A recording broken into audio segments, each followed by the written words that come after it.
tak sempat terhenti, seperti jarum jam dinding yang tidak berfungsi. Ada mereka yang jatuh, ada mereka yang sakit, ada mereka yang kehilangan, ada mereka yang meninggalkan.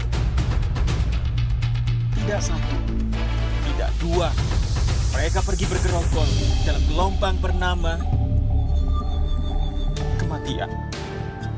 Pandemi akan pergi seperti kabut yang hilang sebelum fajar. Asal kalian tidak membawa ego, bergerombol di sana-sini, berhahaha mengabaikan yang diatur. Sungguh elok jika kalian peduli atas nama kemanusiaan. Pakai masker, harga mati. Gak pakai masker, bisa mati.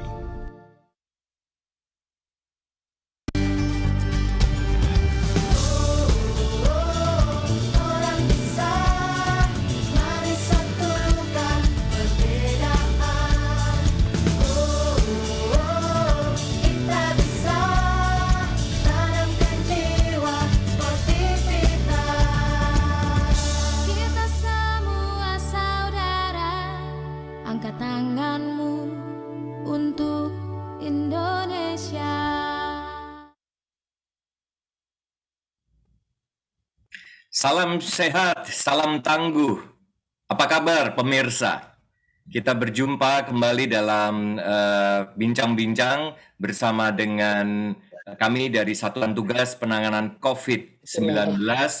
Dan pada hari ini kita akan berbincang-bincang dalam suatu topik yang sangat menarik dan memang ini sedang ditunggu-tunggu oleh jutaan rakyat Indonesia dan juga dari berbagai negara, yaitu bagaimana persiapan penerapan protokol kesehatan COVID-19 dalam rangka PON ke-20 yang akan diselenggarakan di Papua.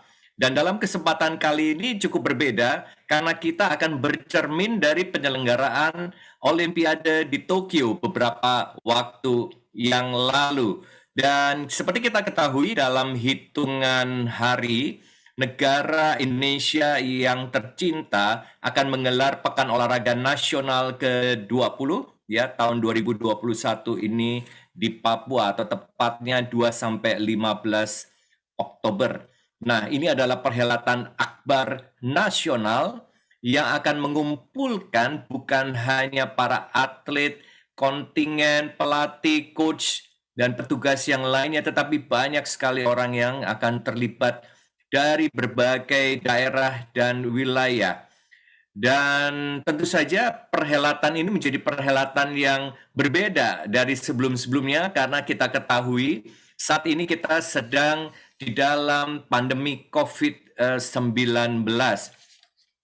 Nah, tentu saja ini menjadi suatu informasi yang menarik dan penting buat kita semua ya untuk mengetahui bagaimana persiapan penerapan protokol kesehatan COVID-19 saat perhelatan PON 20 di Papua ini.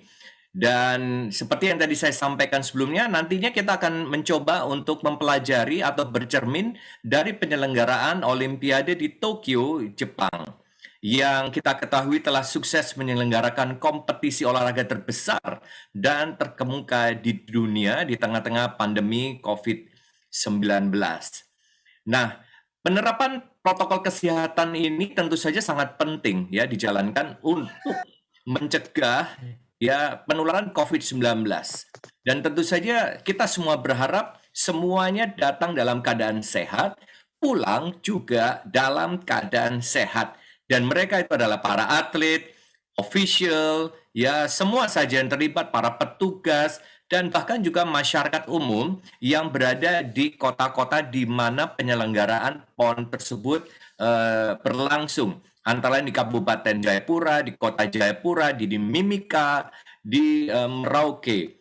Nah, baik, hari ini kita akan bersama-sama berbincang-bincang lebih detail dan kita akan mengetahui dari para narasumber yang tentu saja akan memberikan informasi-informasi terbaru dan kita akan lebih jelas bagaimana penerapan penanganan COVID-19 untuk persiapan di PON 20 Papua. Seperti yang saya sampaikan tadi, kita akan bersama-sama akan mendengarkan langsung bagaimana Tokyo, Jepang ya saat Olimpiade menerapkan protokol kesehatan yang berlangsung dengan sukses. Sudah hadir bersama saya dan sekaligus saya menyambut kehadiran Bapak Duta Besar yang mulia, Duta Besar Republik Indonesia untuk negara Jepang, Bapak Insinyur Heri Ahmadi. Terima kasih Pak Heri sudah hadir bersama-sama dengan kita. Selamat siang, Mas Roy. Selamat siang Pak Heri. Dan kemudian yang kedua sudah hadir bersama dengan kita Bapak Letnan Jenderal TNI Purnawirawan Marciano Norman. Beliau adalah Ketua Umum KONI Pusat. Selamat datang. Terima kasih atas kehadirannya Pak Jenderal Pak Marciano. Salam olahraga. Salam olahraga. Dan yang berikutnya adalah Ibu Prasinta Dewi. Ibu Prasinta Dewi adalah Deputi Bidang Pencegahan dari BNPB dan beliau juga sebagai penanggung jawab untuk PON 20 dari BNPB dan Satgas Penanganan COVID-19. Selamat datang Ibu Prasinta. Selamat datang, salam olahraga, salam tangguh. Salam tangguh, Ibu.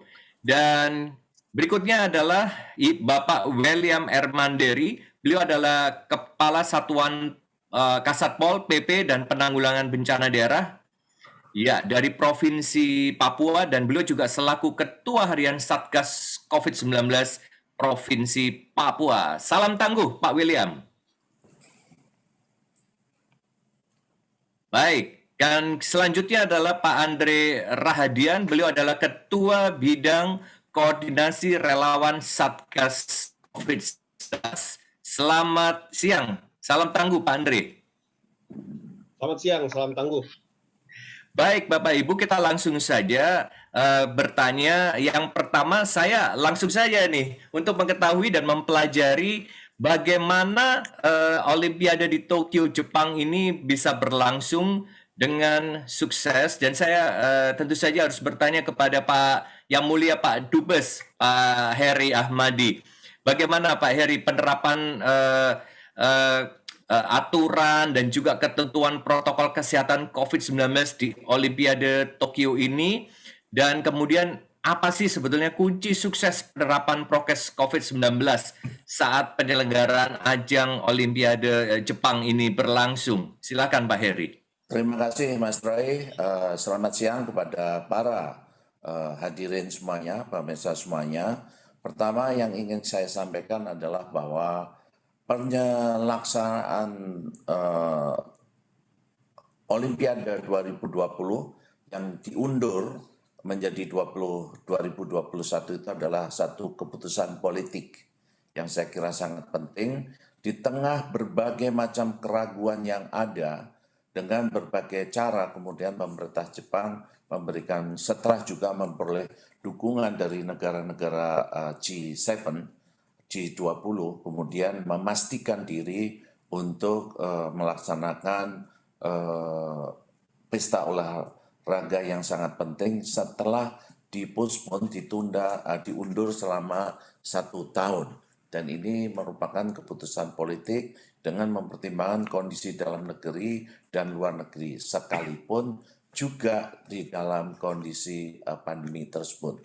Yang kedua adalah, tadi disampaikan bahwa tidak ada perubahan status di Tokyo ketika pelaksanaan dari Olimpiade ini. PPKM-nya begitu ya, tidak berubah. Pada waktu itu tetap Tokyo dalam status state of emergency. Karena itu semua proses, semua protokol tunduk pada ketentuan yang ada terkait dengan status state of emergency ini. Jadi kalau tadinya ada perdebatan boleh ditonton atau tidak dan lain-lain, karena memang itu sudah ada ketentuan yang dasar dalam state of emergency itu, akhirnya semuanya terpulang kembali kepada ketentuan yang ada pada state of emergency itu dengan protokol-protokol yang memang sudah disepakati. Misalnya, tidak boleh kumpul lebih dari sekian orang, tidak boleh berbagai macam kegiatan bersama, dan itu akhirnya yang menjadi dasar saya kira penyelenggaraan Olimpiade tersebut. Saya ingin memaparkan beberapa proses. Tolong saya ditayangkan, Pak Bagus. Di panitia, Bapak. Oh, sudah ada di panitia. Kalau bisa ditanyakan adalah yang pertama adalah yang sangat penting adalah dalam proses keberangkatan sebelum tiba. Persiapan sebelum tiba, maka memang disyaratkan semua atlet itu telah memperoleh vaksin. Itu yang lebih penting. Lanjutnya, Mas. Jadi halaman kedua yaitu pra keberangkatan. Itu memang persiapan administrasinya semuanya harus sudah disiapkan dengan baik. Penyusunan activity plan, memastikan izin masuk. Izin masuk ini juga sangat dibatasi. Otoritas izin masuk itu tidak ada di kedutaan atau di tempat lain. Yang melaksanakan semuanya adalah dari NOC. Pada dasarnya yang menetapkan siapa yang diberikan akses kepada kegiatan pekan olahraga ini adalah NOC. Jadi di tingkat pusat ada panitianya, di tingkat nasional adalah NOC itu, sehingga semuanya kontrol ada di sana. Kemudian yang kedua adalah sebelum berangkat 14 hari sebelum kedatangan itu telah dilakukan berbagai macam kegiatan persiapan, yaitu cek suhu harian, kecuali tadi sudah saya sampaikan harus sudah divaksin, tapi juga harus dilakukan dengan antara lain juga termasuk tes PCR 3 kali 24 jam sebelum keberangkatan. Ini saya kira cukup standar, dilakukan terus-menerus, kemudian sampai dengan sebelum berangkat 72 jam itu harus diberangkatkan. Mas Troy, ini saya kira dalam pembicaraan informal tadi sudah disampaikan oleh Pak Marsiano bahwa kerjasama dengan Satgas ini terutama bagi setiap daerah-daerah itu menjadi sangat penting.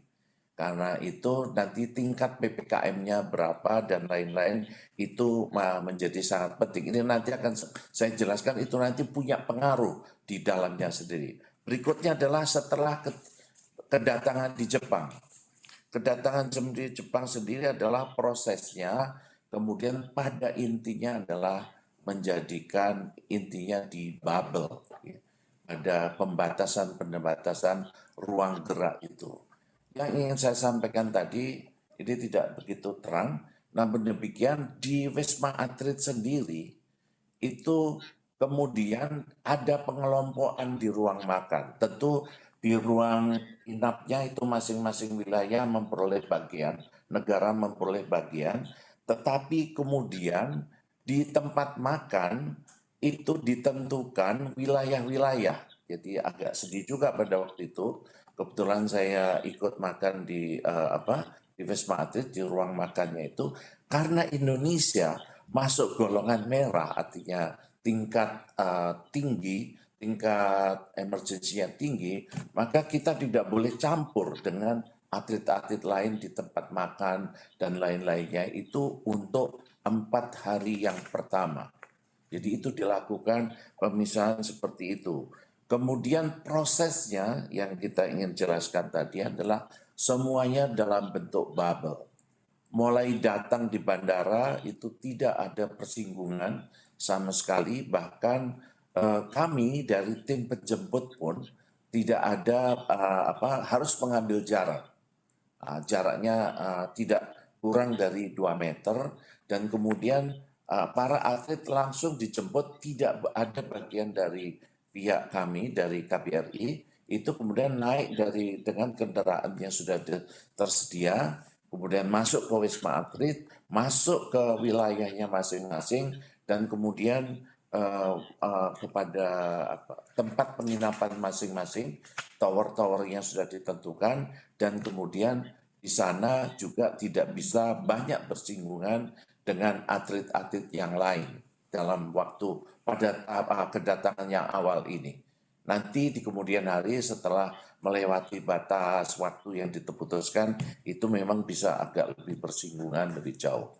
Ini yang menariknya adalah berikutnya, selama Olimpiade dan Paralimpiade ini juga sekaligus 2 kali, itu tes COVID, tesnya dilakukan harian.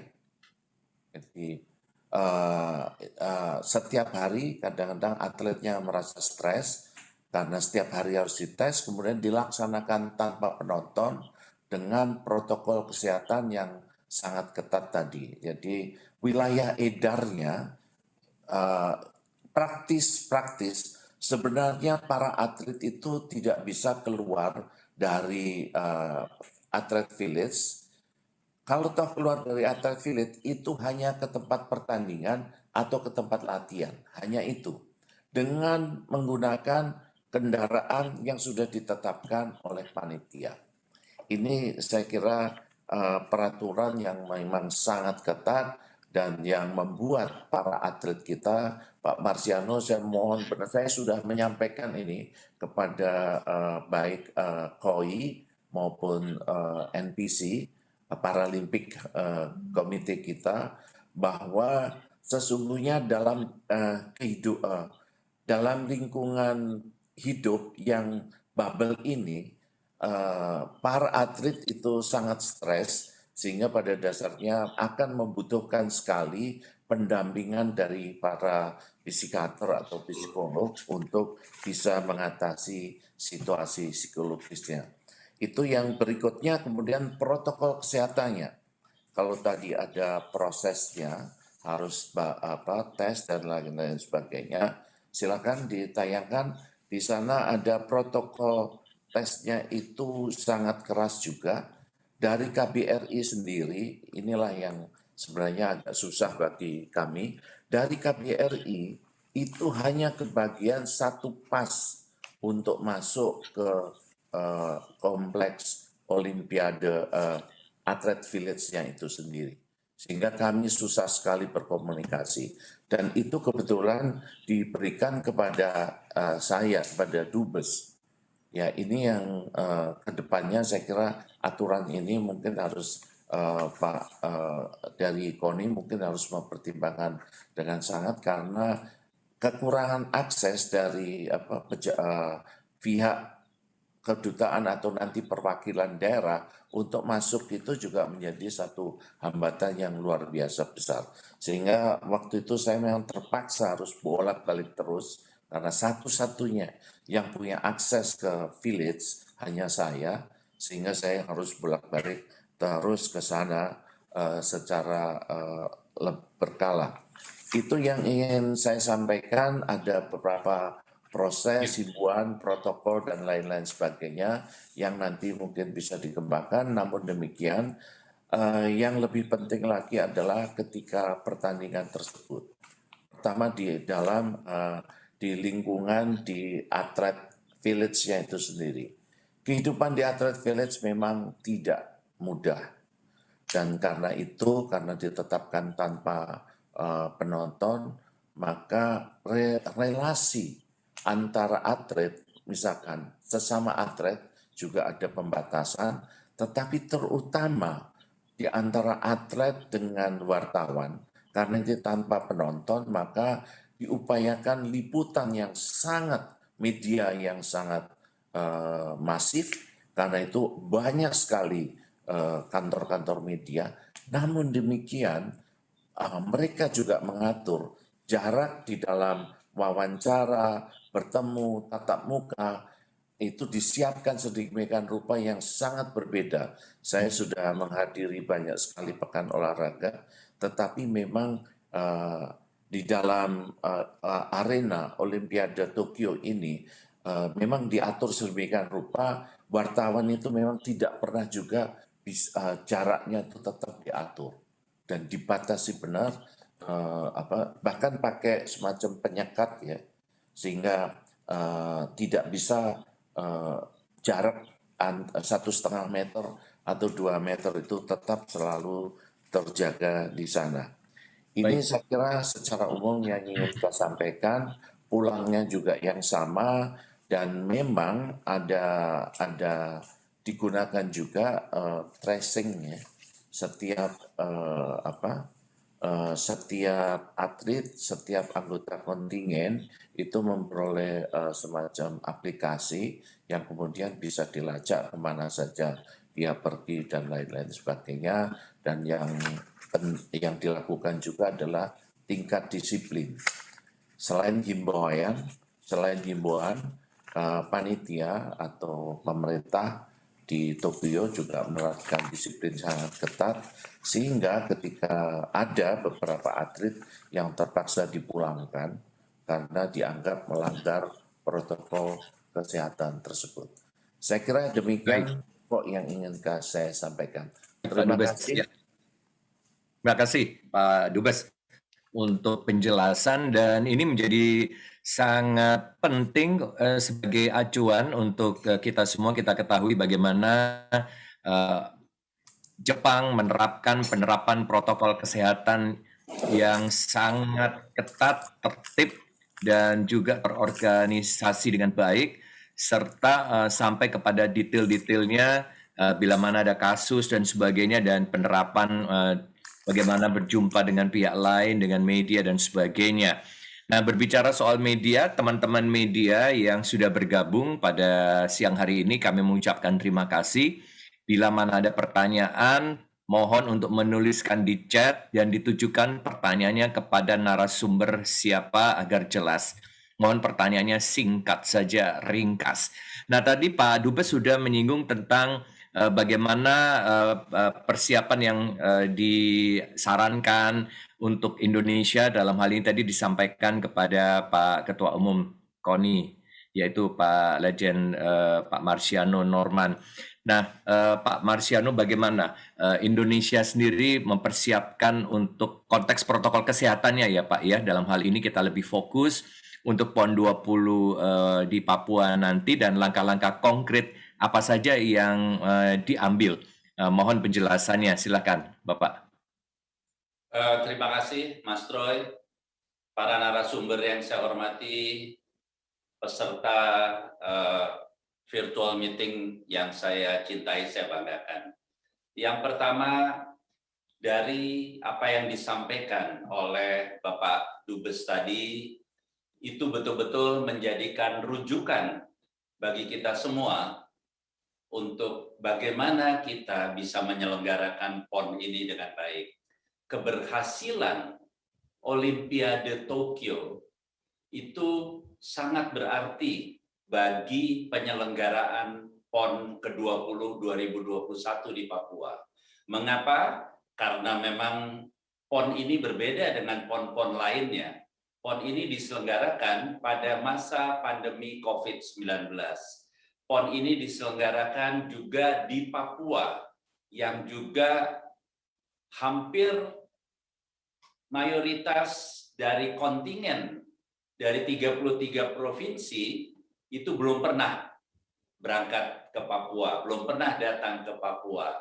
Sehingga mereka sangat antusias untuk mempersiapkan diri, dan juga saya lihat Papua betapa bekerja keras untuk menjadi tuan rumah terkait dengan protokol kesehatan ini. Dari seluruh peserta dari 33 provinsi itu, pertama syaratnya mereka harus divaksin. Jadi semua pesertanya harus divaksin. Kemudian yang berikutnya, mereka juga harus dikarantina beberapa hari menjelang keberangkatan. Kemudian mereka juga harus melakukan PCR test pada waktu yang ditentukan. Tadi saya dapat masukan juga dari Dr. Andi, Dr. Koni yang juga berangkat ke Tokyo, bahwa di Tokyo itu juga negara-negara yang berasal dari daerah yang merah, karantinanya 7 hari. Kemudian yang daerah yang lebih ringan, tingkat paparan COVID-nya, karantinanya 3 hari. Oleh karenanya, ini juga menjadi pertimbangan untuk diterapkan. Tetapi sementara yang kita ambil adalah 5 hari karantina untuk seluruh kontingen yang akan berangkat ke Papua, dia PCR test dan juga nanti sesampainya di sana mereka juga akan dites antigen untuk meyakinkan. Saya sependapat bahwa kontingen yang berangkat ke Papua mereka dalam keadaan kondisi kesehatan terbaiknya. Kemudian masyarakat yang di Papua juga merasa aman bahwa mereka tidak datang membawa penyakit. Oleh karenanya ini menjadikan atensi kita semua, dan saya tentunya juga selalu minta bimbingan BNPB selaku Satgas COVID. Apakah yang kita lakukan ini sudah cukup baik atau belum? Kalau belum, besok saya akan juga bertatap rapat dengan seluruh KONI provinsi yang akan berangkat ke Papua, dan nanti masukan dari kegiatan hari ini, khususnya untuk penyiapan kontingen yang akan berangkat ke Papua itu, kita berupaya semaksimal mungkin. Kemudian setelah sampai di Papua, tentunya kita akan berlakukan juga sistem bubble, di mana atlet itu hanya berangkat dari airport, dia menuju ke tempat penampungan atau atlet village-nya. Dari atlet village mereka menuju ke venue untuk berlatih dan bertanding. Setelah itu kembali lagi ke atlet village-nya. Khusus untuk masa pertandingannya, atlet-atlet yang terlibat dalam body contact, mereka sebelum setiap pertandingan harus melakukan tes antigen. Demikian Mas Troy sementara. Baik, terima kasih Pak Marciano untuk penjelasannya. Saya belum menggali lebih dalam lagi karena saya memberikan kesempatan kepada Bapak-Bapak dan Ibu narasumber untuk memberikan gambaran dulu. Nanti setelah itu akan kami perdalam dengan pertanyaan-pertanyaan, termasuk bila mana ada pertanyaan dari kawan-kawan media. Nah baiklah, tadi juga sudah disampaikan ternyata Indonesia juga mempersiapkan sedemikian rupa dan mendekati juga apa yang sudah dilakukan oleh Jepang ya dalam hal penyelenggaraan Olimpiade, yaitu tentang penerapan protokol kesehatan yang ketat, kemudian harus diberlakukan peraturan sudah divaksin ya untuk menuju ke wilayah di mana penyelenggaraan PON 20 Papua berlangsung sesuai dengan penjelasan Pak Marciano, kemudian harus PCR test dan setiap kali harus melakukan tes antigen atau apapun ya untuk bisa mengikuti event dan sebagainya.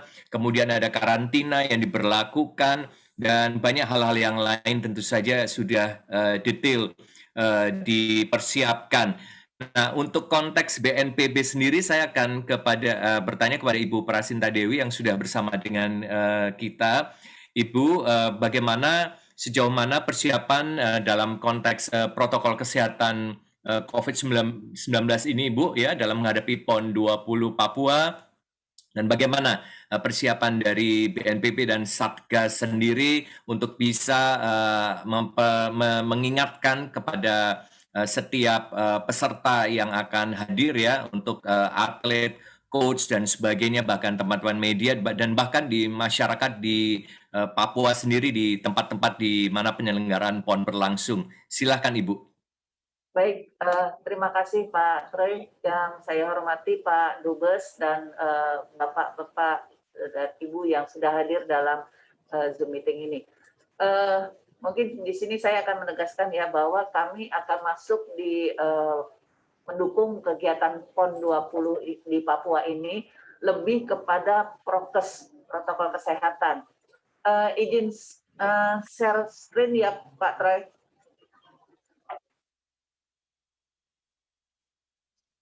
Silakan Ibu.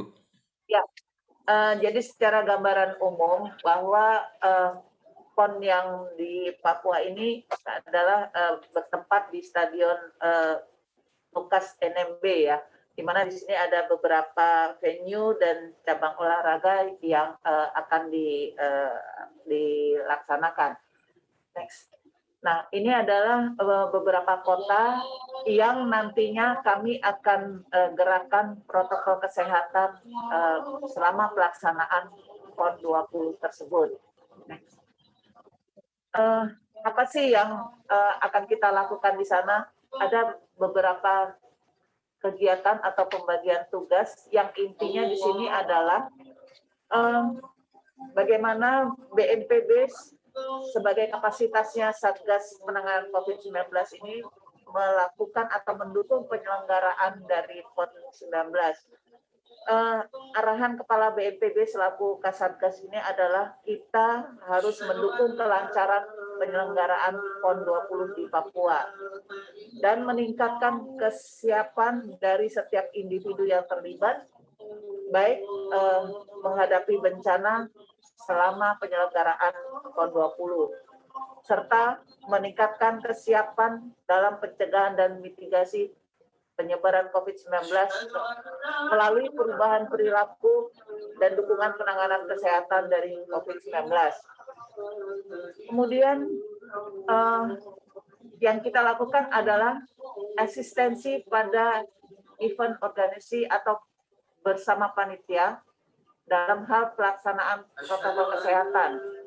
Targetnya adalah di sini kita memantau mobilisasi dari daerah ke Papua atau sebaliknya, mobilisasi hotel atau wisma ke venue dan sebaliknya, serta aktivitas di venue. Sasarannya adalah para atlet, panitia pelaksana, ofisial, dan penonton. Kemudian juga ada kegiatan pembagian masker, edukasi, kemudian sosialisasi 3M, dan pentingnya vaksinasi. Rencana aksi yang akan kami lakukan adalah membagikan masker melalui gerai-gerai. Juga kita akan ada mobil masker, baik yang kita akan gerakkan sebelum pelaksanaan, kemudian pada saat dan sesudah hari H. Dalam kegiatan ini kami melibatkan Satgas Papua, bidang relawan atau Satgas relawan, dan dari Duta Perubahan Perilaku.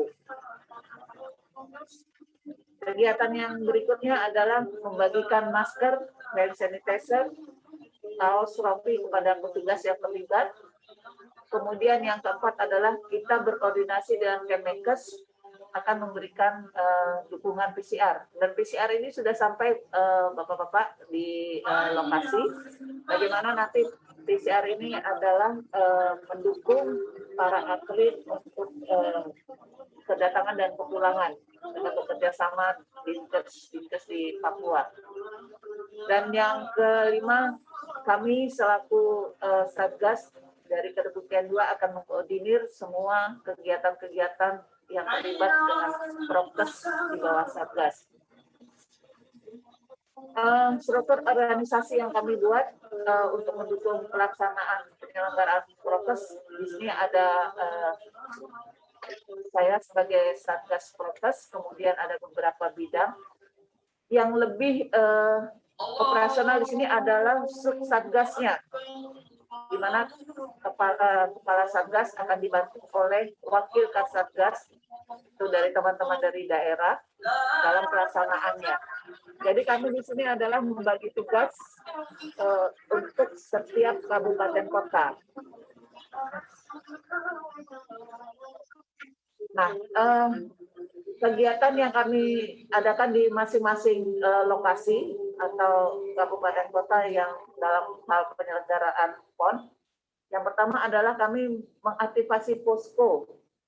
Posko ini nanti akan melekat di beberapa lokasi, kemudian pendampingan protokol kesehatan, menggerakkan mobil dan gerai masker, kemudian juga bantuan PCR. Nah, beberapa kegiatan aktivasi dari poskoan di sini gunanya selain kita untuk posko dalam hal protokol kesehatan, dan juga kita mengantisipasi jika adanya bencana alam yang akan terjadi di selama pelaksanaan PON di Papua.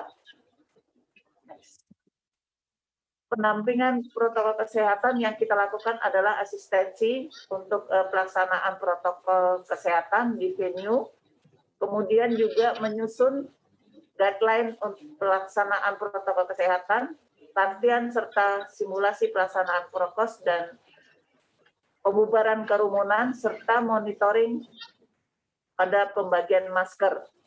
Kita ada aplikasi Inaris, Bapak, untuk penyebaran masker tersebut, sehingga dapat dimonitor. Kemudian ini nanti pelaksanaan untuk mobil masker atau gerai masker. Next.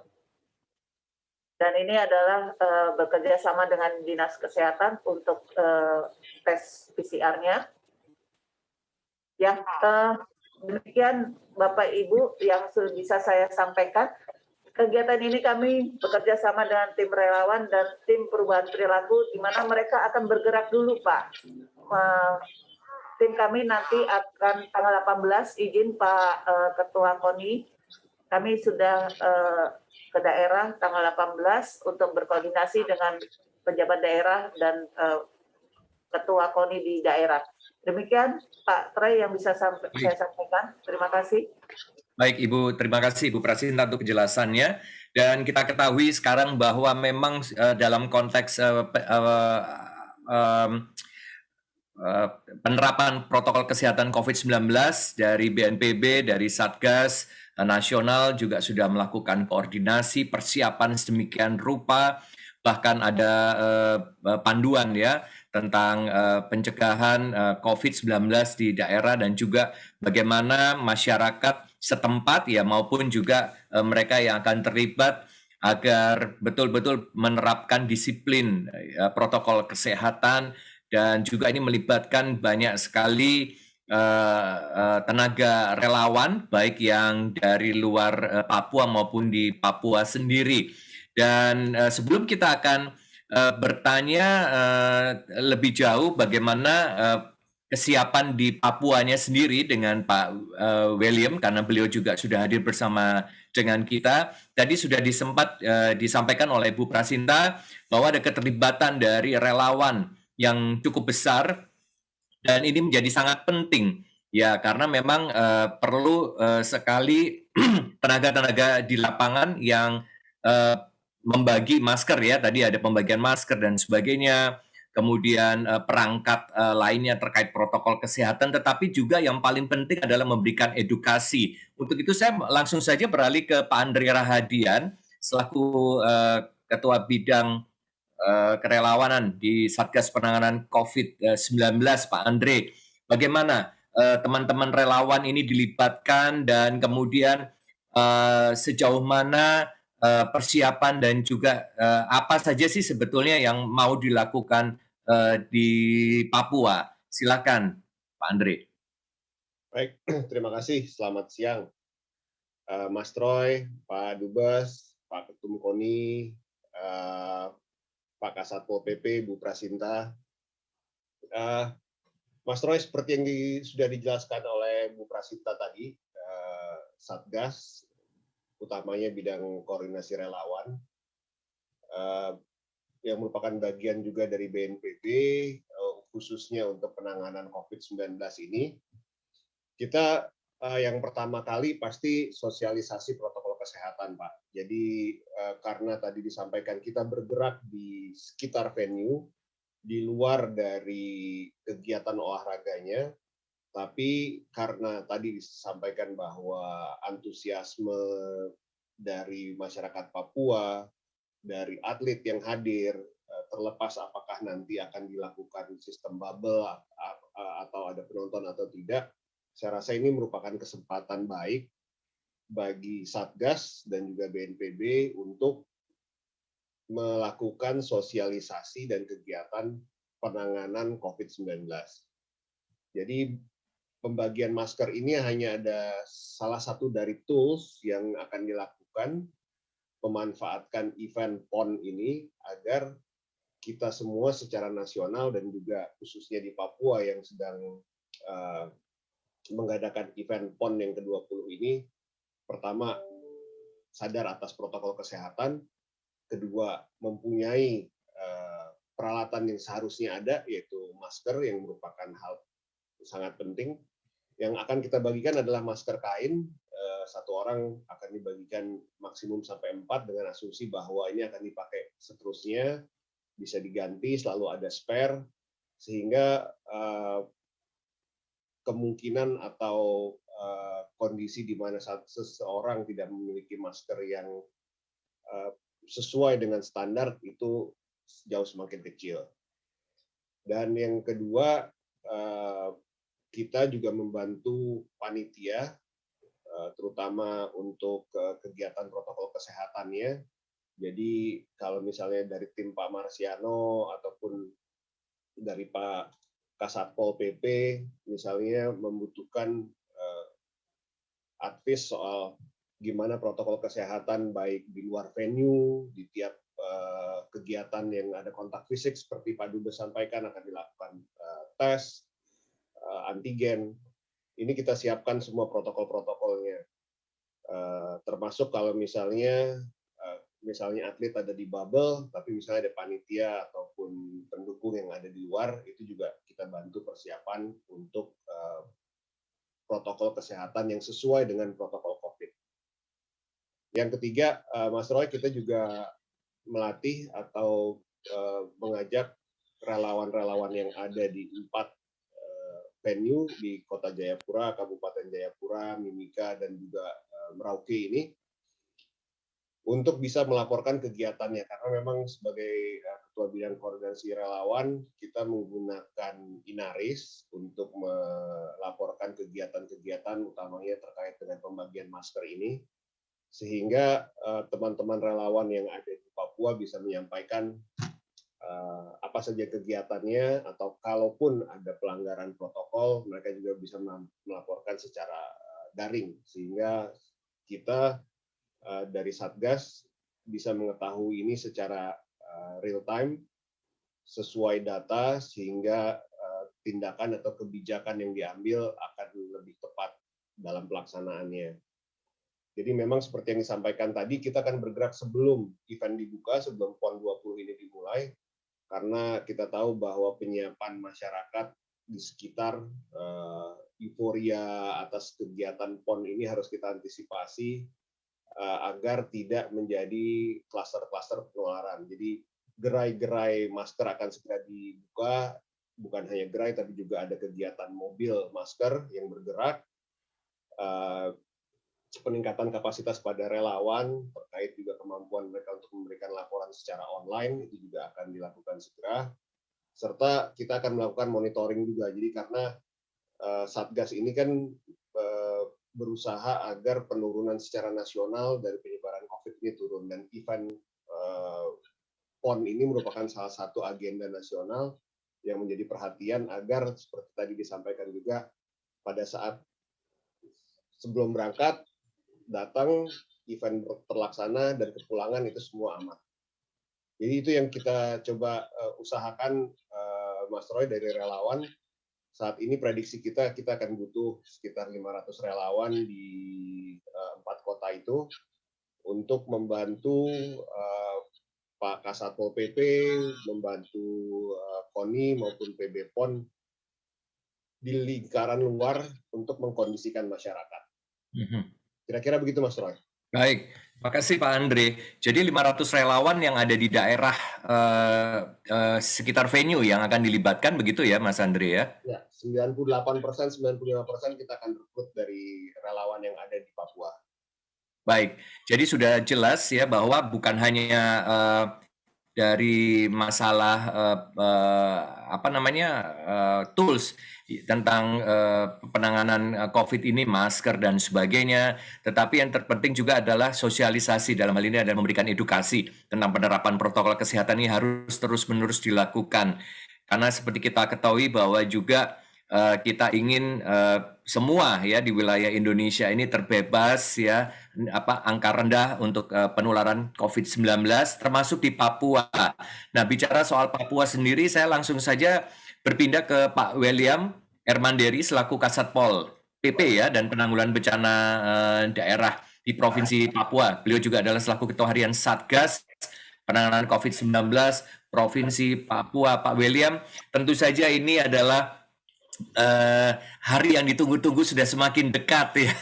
Tetapi dengan semangat kebersamaan tadi disampaikan ya dari Ketua Umum KONI Pusat, bahkan Pak Dubes RI untuk Jepang memberikan masukan, dari BNPB melalui Bu Prasinta Dewi, kemudian Pak Andre dan seluruh jajaran itu sekarang sama-sama bahu-membahu untuk Papua sukses di dalam penyelenggaraan, bukan hanya dari konteks penyelenggaraan olahraga, tetapi juga penanganan COVID-19 sesuai dengan tagline yang disampaikan, yaitu Torang Bisa. Nah, kan begitu ya Pak William ya.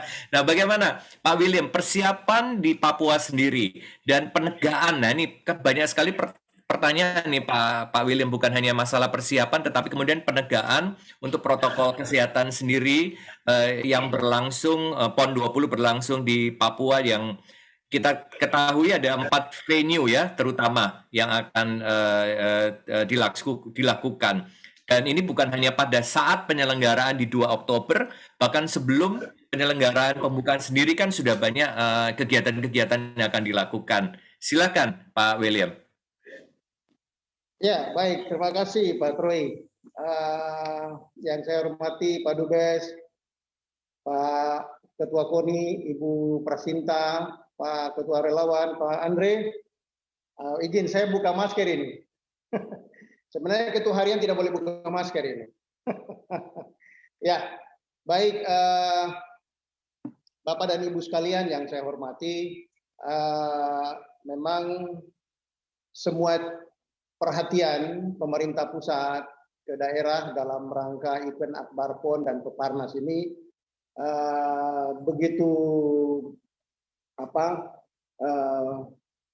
sinergi sekali, dan memang ini yang perlu kita sikapi bersama-sama, karena memang PON ini tidak bisa kita tunda, tetapi harus dilaksanakan karena Bapak Presiden bilang PON harus dilaksanakan. Nah, oleh sebab itu langkah-langkah yang kita ambil dalam melaksanakan protokol kesehatan, khususnya dalam rangka penanganan PON. Bapak Ibu yang saya hormati, mungkin sebelum berkaca daripada kejadian atau pelaksanaan Olimpiade, ya, karena tadi sudah Pak Dubes banyak sekali bicara untuk itu. Lalu Pak Ketua KONI juga sudah sampaikan beberapa hal berkaitan dengan pelaksanaan Olimpiade yang dikaitkan dengan nanti pelaksanaan PON di Papua. Mungkin saya mau kasih gambaran sedikit berkaitan dengan keadaan kita di hari ini, perkembangan penanganan COVID ya di beberapa hari ini, yaitu khusus per tanggal 13. Data kita di hari per tanggal 13 itu, kasus terkonfirmasi kita itu, nah ini dasar-dasar hukum kita, dasar-dasar hukum dalam penanganan COVID. Lalu ada kebijakan-kebijakan, lanjut, ada kebijakan-kebijakan yang kita lakukan dalam rangka pemberlakuan pembatasan kegiatan masyarakat atau PPKM COVID-19 di Provinsi Papua.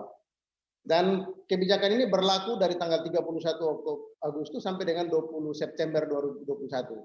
Dengan beberapa kegiatan, yaitu kebijakan itu pertama menyangkut penguatan manajemen kesehatan, lalu pengelolaan dampak sosial ekonomi, pembatasan kegiatan masyarakat dan pengetatan transportasi, dan penanganan COVID khususnya dalam rangka perhelatan PON dan Peparnas 16 di Tanah Papua.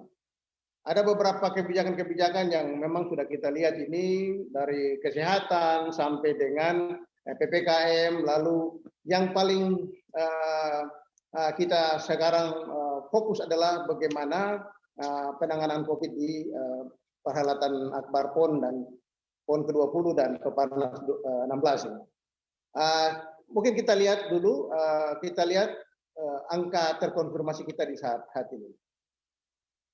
Bapak Ibu yang saya hormati, mungkin kita bisa lihat saja bahwa per hari ini kita kasus terkonfirmasi itu per tanggal 13 September 2021. Kasus terkonfirmasi kita ada 42.128. 42.128 kasus. Itu dari mulai bulan Maret 2020 sampai dengan hari kemarin tanggal 13 September 2021.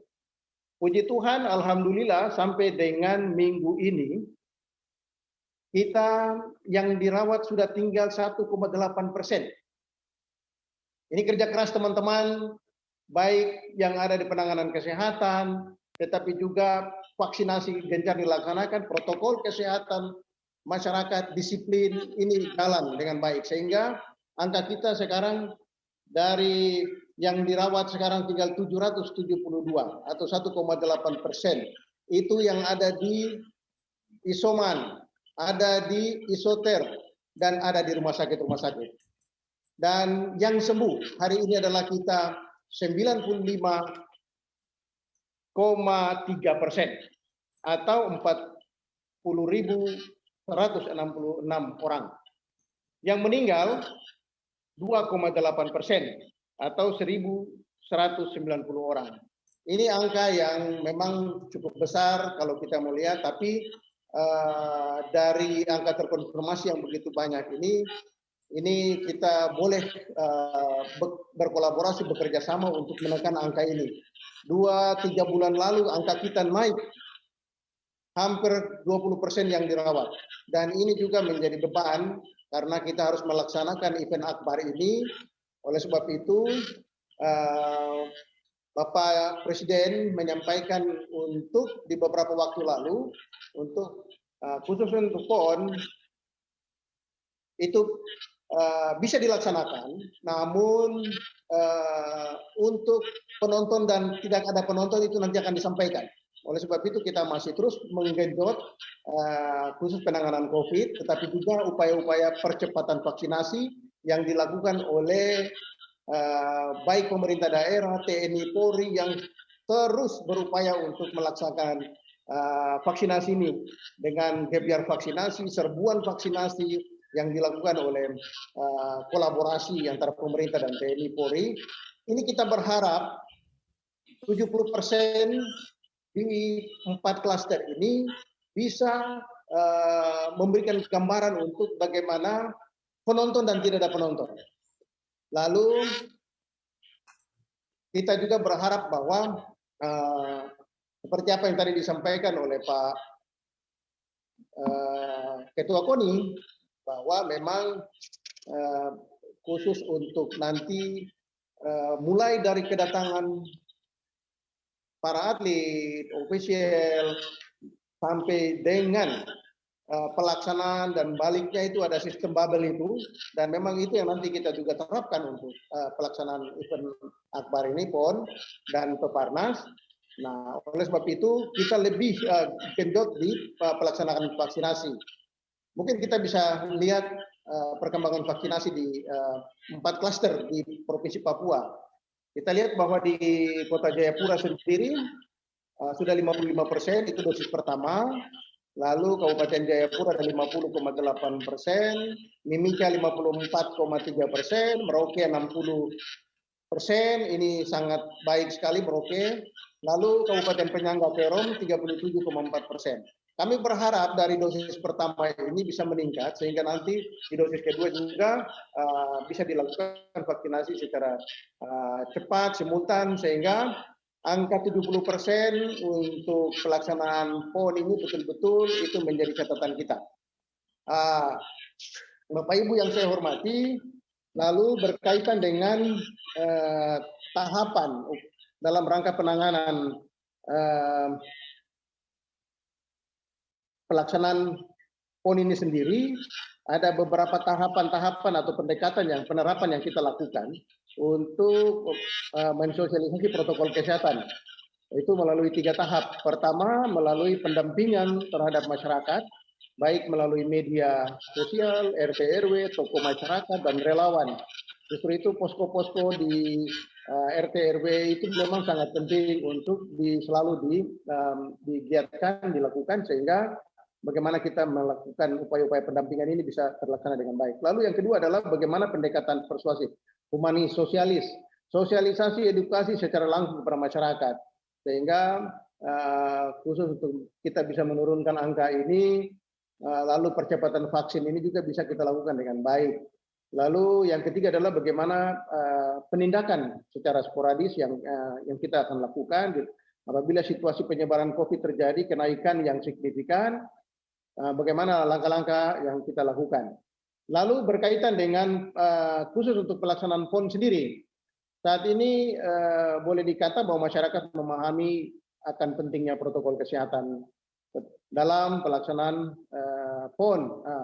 Lalu kebiasaan masyarakat dalam penerapan protokol kesehatan sudah baik, juga ditunjang dengan oleh kewajiban menggunakan masker, cuci tangan, jaga jarak apabila memasuki ruangan-ruangan publik. Ini yang memang perlu kita lakukan terus secara simultan bagi semua masyarakat, khususnya mereka yang ada di 4 klaster masyarakat yang ada di dekat dengan venue-venue yang ada.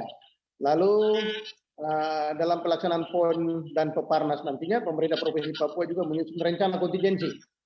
Ada rencon yang nanti akan dilakukan dalam rangka PON dan Peparnas, yaitu bagaimana kita meningkatkan cakupan vaksinasi. Ini rencon yang kita buat. Pemerintah Provinsi Papua akan terus melakukan capaian vaksinasi 70%, sehingga sekitar area venue klaster PON, yaitu di Kabupaten Jayapura, Kota Jayapura, Merauke, dan Timika, serta penyangga Kerom, dalam rangka penyelenggaraan PON ini betul-betul 70% ini menjadi harapan kita semua. Dari angka yang tadi kita sampaikan, ini kurang lebih sekitar 54% secara rata-rata. Lalu kita juga lakukan yang kapasitas ruangan dan penonton. Ini juga kita akan sampaikan kepada penyelenggara PON dan Peparnas, sehingga penerapan apabila ada informasi lebih lanjut berkaitan dengan nanti ada penonton dan tidak ada penonton. Nah, ini yang nanti kita akan lihat penerapannya 30%, 50%, 70% dari kapasitas ruangan yang ada. Sehingga kita juga bisa melakukan langkah-langkah untuk dalam rangka pencegahan. Mungkin seperti yang dilakukan di Tokyo tanpa penonton, tetapi protokol kesehatan berkaitan dengan peserta sendiri, official, lalu tim media dan lain yang terlibat dalam penyelenggaraan ini. Tetapi memang itu beda dengan kita di Provinsi Papua yang nanti melaksanakan event akbar ini. Dan memang PON ini diharapkan kalau memang angka kita sudah kita tekan, maka kita bisa kita bisa melakukan langkah-langkah untuk kebijakan bagaimana masyarakat itu bisa di daerah-daerah atau di lokasi di venue itu bisa datang untuk menyaksikan, tetapi dibatasi. Kami juga di Provinsi Papua dalam rangka pembatasan PPKM ini, dari surat edaran kita per tanggal 31 Agustus sampai dengan 20 September nanti, itu kita khusus untuk transportasi laut kita tutup, tidak ada penumpang. Ini kita jaga supaya jangan sampai begitu kita buka, masyarakat begitu banyak datang ke Papua, akhirnya begitu pelaksanaan event PON atau Peparnas ini, meledaklah kasus COVID nanti akan terjadi. Nah, ini yang kita jaga, sehingga jangan sampai hal-hal ini kita tidak inginkan. Oleh sebab itu ada pembatasan-pembatasan yang kita lakukan di dalam PPKM ini sampai dengan tanggal 20 September nanti. Nah, oleh sebab itu kami berharap kolaborasi antara pemerintah pusat dengan daerah, baik itu PB PON, PB Peparnas, tim relawan, BNPB, Ibu Deputi, yang juga nanti akan menurunkan relawan ke kami di sini, bekerja sama dengan teman-teman di sini untuk bagaimana kita bisa melaksanakan ini. Nah, harapan kami bahwa masyarakat di Papua ini memang mereka ingin sekali untuk menyaksikan secara langsung event akbar ini, baik di venue-venue.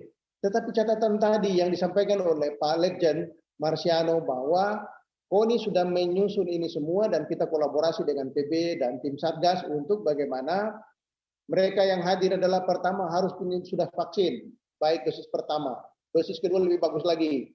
Lalu sudah harus ada PCR, bisa juga ada setiap waktu harus ada antigen. Pos-pos kesehatan tetap kita siapkan untuk itu. Lalu ada rumah sakit yang sudah disiapkan untuk medical sport center. Sehingga ini juga bisa kita gunakan untuk ketika terjadi tim yang terlibat dalam pelaksanaan PON ini betul-betul bisa ditangani dengan cepat, baik di karantina maupun ke rumah sakit atau di karantina terpusat. Saya kira mungkin itu beberapa hal yang perlu saya sampaikan di kesempatan ini. Kami tunggu informasi lebih lanjut dari pemerintah pusat berkaitan dengan penonton ada dan tidak. Sebab sekarang kita berupaya untuk bagaimana menurunkan angka ini, lalu percepatan vaksinasi ini yang kita harus cepat mencapai 70%. Saya kira mungkin itu beberapa hal yang dapat saya sampaikan. Terima kasih Pak Troy. Baik, terima kasih Pak Willem, penjelasannya sangat komprehensif. Dan ini memang ditunggu-tunggu oleh kita semua untuk mengetahui bagaimana persiapan Papua sendiri untuk PON ke-20 ini nanti. Dan tampaknya sudah diupayakan dari berbagai sisi, walaupun terus persiapan sampai detil. Dan untuk putaran terakhir dari bincang-bincang kita, Bapak-Bapak dan Ibu, ya kita akan mencoba untuk menjawab beberapa pertanyaan yang sudah masuk dari teman-teman media. Dan ini menjadi pertanyaan dari banyak masyarakat juga, ya antara lain adalah yang tadi sudah sempat disinggung tentang penonton, apakah boleh hadir untuk mengikuti acara olahraga di venue, dan kemudian apakah sudah ada teknis jumlah dan sebagainya. Untuk Pak Marsiano bisa menanggapi pertanyaan tersebut, dan juga kemudian bila mana diketahui ada kasus ya yang tertular, baik itu atlet ataupun anggota kontingen, ini sudah ada pertanyaan masuk. Nah, ini bagaimana SOP yang akan diterapkan?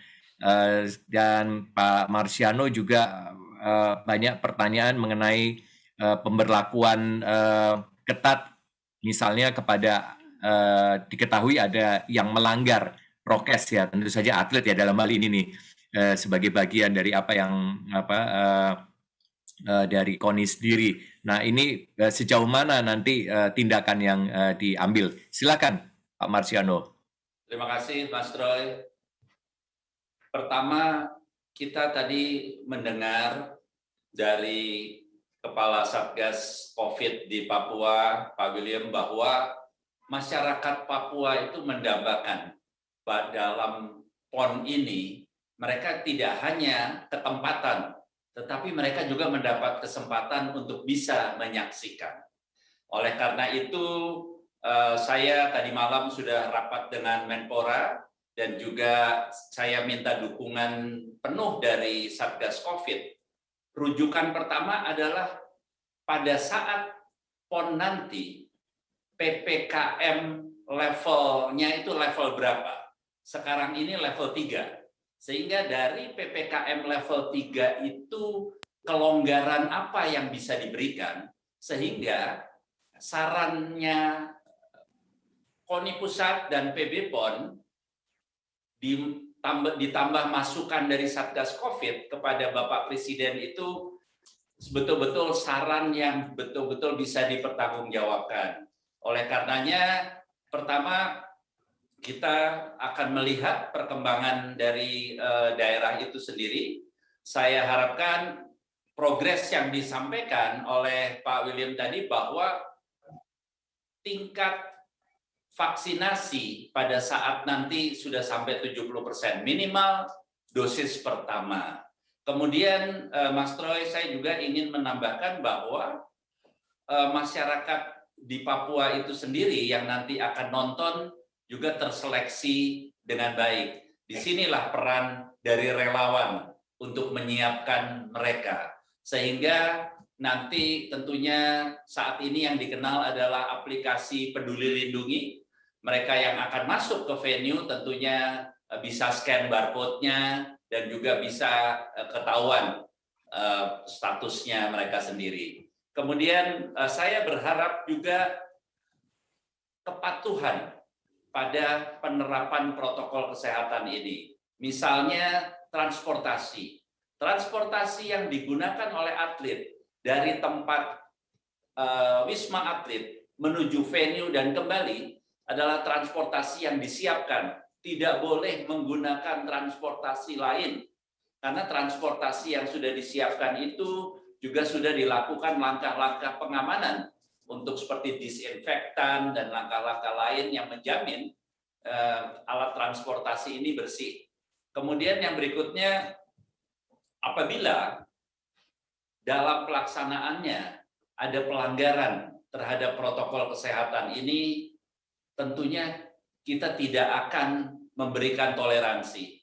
Saya menekankan pada seluruh peserta, patuhi protokol kesehatan ini. Karena kalau mereka melanggar, kita akan berlakukan. Kalau di Tokyo juga bisa dikembalikan, mengapa di Indonesia tidak bisa? Untuk menyelamatkan yang besar, untuk menyelamatkan kontingen itu sendiri, untuk menyelamatkan masyarakat yang ada di Papua itu sendiri. Ini akan betul-betul kita harapkan. Dan juga saya memberikan perhatian betul kepada official maupun juga tenaga-tenaga yang digunakan untuk masa pertandingan ini. Mereka juga harus patuh pada protokol kesehatan itu sendiri. Mas Troy, Bapak Ibu sekalian, mari kita jadikan PON Papua ini juga ada success story-nya.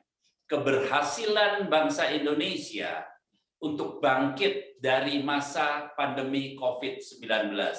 Kalau Olimpiade Tokyo bisa berjalan dengan baik, kalau kita bersatu, kita bersama saling mengisi kekurangan kita, insya Allah PON Papua ini juga akan menjadi catatan tinta emas dalam sejarah pembinaan olahraga prestasi di Indonesia. Saya berharap PON Papua ini juga di samping kebangkitan bangsa Indonesia dari masa pandemi COVID-19, juga menjadi Pekan Olahraga Nasional Pemersatu Bangsa, di mana kita dari 33 provinsi kita datang, kita menyelenggarakan event olahraga akbar ini secara aman, damai, lancar, dan prestasinya juga dapat kita pertanggungjawabkan dan dapat menjadi kebanggaan masyarakat Indonesia. Jadi saya sekali lagi ingin menekankan penerapan protokol kesehatan secara ketat adalah kunci keberhasilan pelaksanaan Pekan Olahraga Nasional ini. Saya juga ingin menyampaikan kepada Ibu Prasinta, mohon jadi atensi untuk lab PCR dengan banyaknya atlet, kemudian official yang jumlahnya hampir 12.000 sekian kalau di total, apakah tambahan lab PCR 5 itu cukup? Karena seperti di Timika, kemudian di Maroke saya rasa perlu tambahan, tetapi kota dan Kabupaten Jayapura sangat banyak jumlah yang harus melakukan tes PCR itu, sehingga ini mohon menjadikan perhatian, sehingga apabila masih kurang, Kementerian Kesehatan juga bisa memberikan dukungan yang cukup sehingga tidak menyulitkan pelaksanaan di lapangan itu sendiri. Tadi dikatakan oleh Kepala Satgas COVID di Papua bahwa rumah sakit rujukan apabila ada atlet yang terpapar, peserta yang terpapar sudah disiapkan. Olimpiade Tokyo juga bukan Olimpiade yang tidak ada peserta yang terpapar. Mereka juga ada yang terpapar dan ini selalu dalam CDM meeting setiap harinya diinformasikan bahwa hari ini dari negara ini ada yang terpapar sekian, langkah yang diambil seperti ini. Ini juga akan kita lakukan di Papua itu nanti. Jadi kalau ada yang terpapar, bukan berarti semua juga harus berhenti. Ada langkah-langkah yang sudah terukur, yang juga dibimbing oleh Satgas COVID, untuk kita bisa kegiatan berjalan, tetapi yang terpapar ini juga bisa segera mendapatkan perawatan kesehatan sebagaimana mestinya. Demikian Mas Troy, mari kita bersama kita jadikan PON Papua ini kebanggaan kita semua. Terima kasih Pak Marsiano untuk penjelasannya. Saya akan beralih dengan apa yang tadi disampaikan oleh Pak Marsiano dan menyambung juga pertanyaan dari teman-teman media. Sekali lagi Bapak Ibu, ini adalah putaran terakhir dan sekaligus silakan menyampaikan pesan ya kepada masyarakat terkait dari persiapan Indonesia menghadapi PON ke-20 dan kita fokus pada penerapan penanganan COVID-19 yaitu protokol kesehatan, penegakan protokol kesehatan. Nah, untuk tes antigen, Ibu Prasinta, Ibu Deputi, ini ada pertanyaan dari media, yaitu apakah akan selalu dikenakan tes untuk penontonnya sendiri, bila mana ada penonton ya tadi ya, dan kemudian ada pertimbangan berapa jumlahnya dan berapa persen dan sebagainya, karena kalau menurut penjelasan tadi masih belum dipastikan karena sambil menunggu bagaimana status daripada daerah venue ya, penyelenggaraan PON 20. Nah, bagaimana Ibu? Apakah memang akan diberlakukan juga tes untuk COVID-19 ya untuk para penonton? Kemudian apakah ada masa berlaku tesnya dan sebagainya? Dan kemudian juga menyambung pertanyaan tentang pembagian masker ini, ada berapa banyak masker yang dipersiapkan? Silakan Ibu. Ya, baik. Terima kasih Mas Roy. Jadi tadi sudah disampaikan juga oleh Ketua KONI, saya jawab dulu ya Pak, mengenai PCR. Bantuan dari Satgas penanganan COVID-19 di BNPB, ini rencananya akan memberikan 5 PCR, namun yang 5 karena daerah tersebut, kalau nggak salah Kabupaten Merauke, menolak karena lab-nya belum siap Pak. Jadi nanti kita akan koordinasi dengan Kemenkes bagaimana untuk memenuhi kebutuhan PCR tersebut. Jadi kita hanya kepada alatnya saja. Syarat-syarat dan sebagainya itu kita nanti akan koordinasi dengan Kemenkes dan Dinkes yang terkait. Kemudian untuk antigen saya rasa ini protapnya sudah ada di KONI ya Pak Marsiano. Bagaimana penonton itu akan masuk ke venue, syarat-syarat apa yang harus mereka punyai atau mereka laksanakan. Kita lebih kepada masyarakat, Pak Troy. Bagaimana misalnya nanti masyarakat akan menonton, kita akan mendekati mereka untuk edukasi pemakaian masker. Ini kan istilahnya kita kepada kebiasaan baru ya. Bagaimana kita membiasakan diri untuk memakai masker dan memberikan edukasi kepada masyarakat pentingnya pakai masker dan jaga jarak serta menjaga kebersihan. Kemudian juga persediaan masker kita akan dorong sebanyak 2 juta masker, Pak Troy. Nanti akan tersebar di 4 wilayah pelaksanaan masker tersebut. Dan kita nanti akan bekerja sama dengan relawannya Pak Andre ya. Pak Andre juga mengerahkan 500 relawan yang mungkin nanti akan bekerja secara tim dan secara shift. Karena kita di sini operasinya sepanjang dan selama ada pertandingan kita akan mendekati masyarakat yang tertarik terhadap pertandingan tersebut. Demikian Pak Roy. Baik, terima kasih Ibu Prasinta atas penjelasannya. Sekali lagi Bapak Ibu, ini adalah putaran terakhir, jadi silakan kalau misalnya ada hal yang ingin disampaikan kepada masyarakat, karena waktu kita sudah semakin pendek. Baik, saya ke Pak Andre dulu ya, karena supaya nyambung ya, soal persiapan dari teman-teman relawan ya. Pendek saja Pak Andre, ada pertanyaan yang masuk adalah bagaimana kemudian unsur-unsur relawan ini juga diproteksi supaya tidak terkena COVID-19 ya tentu saja ya. Dan kemudian yang dimaksud dengan relawan itu dari unsur mana saja Pak Andre yang 500 orang tadi yang disebutkan. Silakan Pak Andre, singkat saja. Baik. Makanya kita perlu ini Mas Troy, ada pelatihan 1-2 hari sebelum. Di situ kita menyampaikan protokol internal untuk setiap relawan yang bergerak. Bagaimana mereka harus dalam hal berhadapan dengan masyarakat, tetap harus menjaga jarak dan yang lain-lain itu tetap kita lakukan. Yang kedua, terkait unsur, ini kita mengajak unsur dari mahasiswa, dari alumni universitas, dari organisasi massa yang ada di Papua, yang ada secara nasional dan ada cabangnya di Papua itu sudah cukup banyak karena kita ada 32 organisasi massa yang sudah bersama kita dalam kegiatan kerelawanan ini. Jadi mereka yang akan kita gerakkan, kita undang untuk bersama-sama membantu masyarakat di Papua. Jadi mulai dari LPBI UNU, dari gereja-gereja, dari Pramuka, dari Orari, semua banyak bergabung. Kira-kira itu Mas Troy. Baik, terima kasih Mas Andre untuk penjelasannya. Terakhir nanti saya akan ke Pak Dubes, Pak Heri, tetapi sebelum ke Pak Dubes saya ke Pak Kasatpol dulu, Pak Willem. Pertanyaan terakhir Pak Willem, tentu saja menyangkut kesiapan, tadi sudah dijelaskan, tapi kemudian penegakan artinya tindakan yang kemudian kalau tadi banyak kita bicara soal pencegahan ya kuratif, tetapi sekarang penindakannya sendiri secara represif. Apakah betul-betul akan dilakukan penindakan secara tegas dan kira-kira seperti apa nanti Willem nanti supaya masyarakat merasa nyaman kan Pak Willem kan ya, betul-betul nanti di dalam penyelenggaraan PON 20 ini baik yang datang dari luar Papua maupun dari masyarakat Papua sendiri. Silakan Pak Willem. Ya, baik Pak Troy. Jadi memang dalam rangka pelaksanaan pendisiplinan masyarakat ini kan kita juga dari setiap daerah juga mempunyai regulasi dalam rangka untuk penegakan pendisiplinan masyarakat. Tentunya di beberapa klaster penyelenggara ini sudah ada peraturan-peraturan bupatinya atau peraturan wali kotanya, termasuk peraturan gubernur berkaitan dengan penegakan disiplin ini.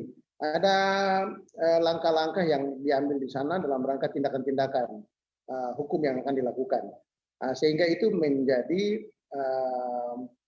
hal penting untuk setiap masyarakat sehingga bisa memahami dan mengerti bahwa ada aturan-aturan yang tidak bisa dilewati. Ada aturan-aturan yang tidak boleh dilanggar. Seperti apa yang tadi disampaikan oleh Pak Dubes. Semua aturan ditunduk pada protokol kesehatan.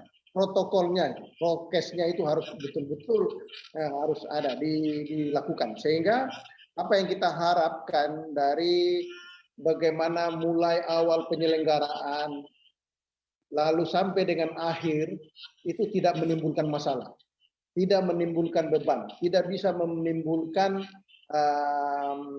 dampak COVID bagi Provinsi Papua, tetapi juga mereka yang nanti akan datang dan mereka yang nanti akan pulang ke tempat masing-masing.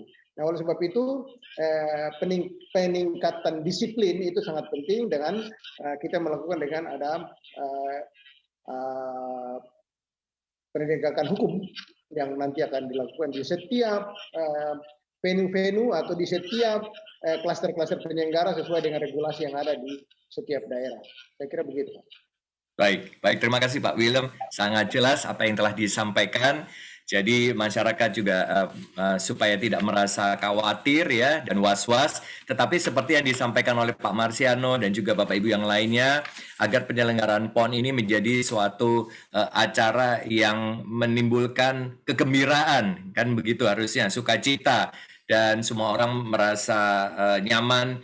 Dan tentu saja ini menjadi satu momen untuk pemersatu bangsa dan kebangkitan bangsa Indonesia. Terakhir, Pak Dubes, yang mulia Pak Heri, ini ada pertanyaan yang masuk adalah dari sekian banyak referensi yang tadi disampaikan tentang penyelenggaraan Olimpiade di Tokyo. Nah, kira-kira bagian yang mana yang Pak Dubes bisa menyampaikan sebagai referensi yang sebaiknya diterapkan untuk penegakan prokes di dalam penyelenggaraan PON 20 di Papua ini. Silakan Pak Dubes, singkat saja. Ya, terima kasih. Pertama adalah yang tadi saya menggarisbawahi apa yang tadi sudah disampaikan oleh baik Pak Marsiano maupun Pak Willem. Penetapan PPKM tingkat berapa, itu yang menjadi rujukan paling pertama. Itu saya kira yang sangat mutlak, karena beserta PPKM tentu sudah ada ketentuan-ketentuan prokes ya.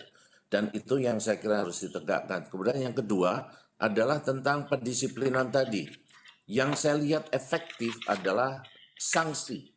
Sanksi pertama kepada kontingen itu adalah terkait dengan pemulangan, dan yang kedua yang efektif juga adalah diskualifikasi.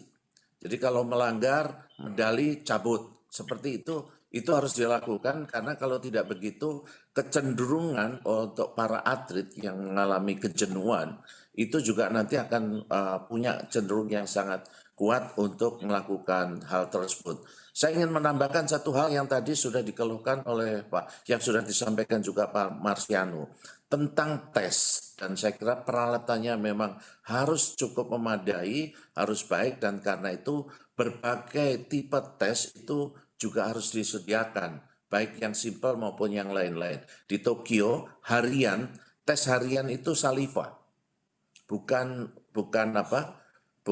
swab yang memakan waktu lama, itu bukan. Tapi saliva yang fast, yang cepat, yang kemudian tetap PCR, tapi yang cepat itu bisa dilakukan, dan itu tidak terlalu menyiksa bagi para atlet sendiri. Namun, dan yang kedua, kalau positif, itu memang panitia di Tokyo itu sudah menyediakan tempat-tempat isomannya. Jadi tidak langsung ke rumah sakit, tapi ada hotel-hotel yang disediakan untuk melakukan diisolasi dan kemudian diobservasi. Atlet kita pernah ada yang dinyatakan terjangkit, yaitu Pravin. Tapi ternyata 2 hari diisolasi, dites lagi sudah tidak. Berarti artinya itu ada fake juga atau hasil yang tidak akurat dari tes itu sendiri. Jangan karena tes tidak akurat kemudian atlet ini juga menjadi korban. Itu saya kira ini sangat penting dilakukan. Jadi tidak harus tidak harus rumah sakit, tetapi juga bisa dilakukan tempat-tempat isolasi yang lebih nyaman bagi para atlet itu sendiri. Itu saya kira yang ingin sampaikan, dan ini catatan aja dari jumlah lebih dari tadi, kira-kira hampir serupa ya. Atlet itu yang ikut Olimpiade sekitar 12.000, bersama dengan official segala macam mungkin mencapai angka 26.000, 24.000. Nah, yang kena itu pada waktu itu atlet hanya 30 orang saja, termasuk Pravin yang ternyata false itu, dan banyak lagi yang false seperti itu. Jadi intinya saya kira sekalipun pasti ada kasus itu, tetapi bahwa itu cepat diatasi itu akan sangat menolong keadaan. Jadi sekali lagi, kalau yang kita kaca dari yang mengajar di Tokyo itu memang tidak ada penonton. Nah kalau ada penonton nanti saya kira tadi sudah disampaikan pada Pak William, disiplin yang untuk penonton ini memang yang harus didiskusikan secara sangat baik. Terima kasih atas kesempatan yang sangat baik ini. Kami sampaikan selamat bekerja keras kepada Pak Marsiano, kepada teman-teman di Satgas, dan juga Pak William yang di Papua. Terima kasih, salam sehat. Salam sehat, terima kasih ya mulia Bapak Dubes Indonesia untuk Jepang, Pak Heri Ahmadi. Dengan demikian, Bapak Ibu. Pak Troy, ada yang mungkin sampaikan tambahan sebentar aja? Ya baik Pak Willem. Jadi apa yang tadi disampaikan oleh Pak Dubes, bahwa memang kita sesuai dengan Instruksi Menteri Dalam Negeri nomor 41 bahwa kita ada di level 3. 4 daerah ini klaster PON ini ada di level 3, dan di level 3 ini ada kemudahan-kemudahan yang kita lakukan. Tentunya tetap protokol kesehatan itu menjadi hal yang sangat penting.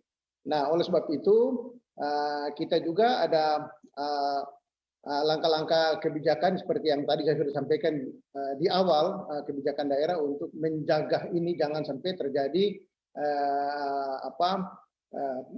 kasus bertambah, karena kita sekarang sudah melandai, sudah turun. Nah, ini yang kita harus jaga ini. Oleh sebab itu kita menunggu dari Pak Marsiano, Ketua KONI, dan dari pusat untuk bagaimana penonton diperbolehkan atau tidak, itu tergantung dari nanti keputusan dari Bapak Presiden. Nah, tetapi penting mungkin saya mau sampaikan untuk menjaga ini, maka perlu juga untuk Ibu Prasinta, kami sesuai dengan tadi apa yang disampaikan untuk 5 lab PCR itu, saya pikir kita di Provinsi Papua juga memang sangat kekurangan. Kita juga harus menjaga ini karena PCR ini kan membutuhkan waktu yang lama dan hasilnya juga tidak begitu banyak ya perharinya. Nah ini yang kita harus lihat. Sehingga mungkin bantuan dari BNPB atau dari Kemenkes itu untuk kita menjaga ini. Sehingga ketika perhelatan akbar ini berlangsung, penanganan dilakukan dengan baik, pendisiplinan dilakukan dengan baik, kolaborasi antara PONI, PB, dan Satgas, pemerintah pusat semua berkolaborasi sehingga pelaksanaan ini bisa jalan dengan baik, protokol menjadi kunci utama dan pelaksanaan ini bisa berjalan dengan baik dan hasilnya juga dengan baik sesuai dengan 4 misi dalam pelaksanaan PON ini. Suksesi pelaksanaan, sukses kegiatan, sukses administrasi, tetapi juga UMKM juga kita bisa tingkatkan. Saya kira mungkin itu. Terima kasih. Baik, iya, baik Pak Willem. Terima kasih untuk apa yang telah disampaikan. Nah, Bapak Ibu, saya mengucapkan terima kasih untuk perhatian dan juga antusiasme dari para peserta, dari teman-teman media juga, dan para penonton yang mengikuti dialog kita tentang persiapan penerapan protokol kesehatan COVID-19 dalam rangka PON ke-20 Papua dan bercermin bagaimana keberhasilan penyelenggaraan dari Olimpiade di Tokyo.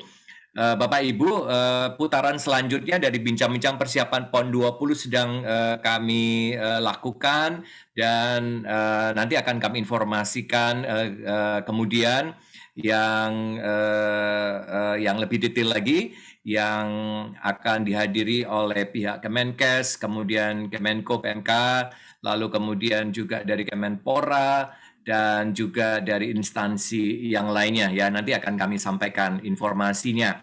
Saya mengucapkan terima kasih sebesar-besarnya kepada Pak Insinyur Heri Hamadi, Duta Besar Republik Indonesia untuk Jepang, untuk kesempatan yang sangat baik pada hari ini. Pak Heri, terima kasih banyak atas waktunya yang diberikan dan juga kepada teman-teman dari Kedutaan Besar Republik Indonesia untuk Jepang.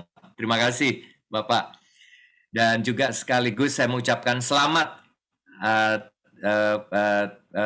dengan teman-teman di Kedutaan Indonesia di Jepang untuk penyelenggaraan Olimpiade di Tokyo. Ya, sangat baik sekali. Dan terima kasih kepada Bapak Legend TNI Purnawirawan Bapak Marsiano Norman, Ketua Umum KONI Pusat, yang juga telah bersama-sama memperkaya bincang-bincang kita pada siang hari ini. Terima kasih Pak Marsiano untuk kesempatan yang diberikan. Dan juga kepada Ibu Prasinta Dewi, selaku Deputi Bidang Pencegahan BNPB. Terima kasih Ibu untuk waktu yang diberikan. Dan juga kepada Pak William R. Manderi, Kasat Pol PP dan Penanggulangan Bencana Daerah di Provinsi Papua. Terima kasih Pak William untuk penjelasan dan masukannya, serta tentu saja untuk Pak Andri Rahadian selaku Ketua Bidang Koordinasi Relawan Satgas Penanganan COVID-19. Terima kasih Mas Andre untuk waktu yang diberikan. Dan baik penonton, kita sudahi bincang-bincang yang sangat bermanfaat pada siang hari ini. Dan seperti yang disampaikan oleh para narasumber, mari kita jadikan event PON 20 ini sebagai salah satu sukses story dan menjadi legacy dari negara Indonesia. Bagaimana negara Indonesia berhasil di dalam penyelenggaraan PON ke-20 di Papua ini di tengah pandemi COVID-19 ini, terutama di dalam penerapan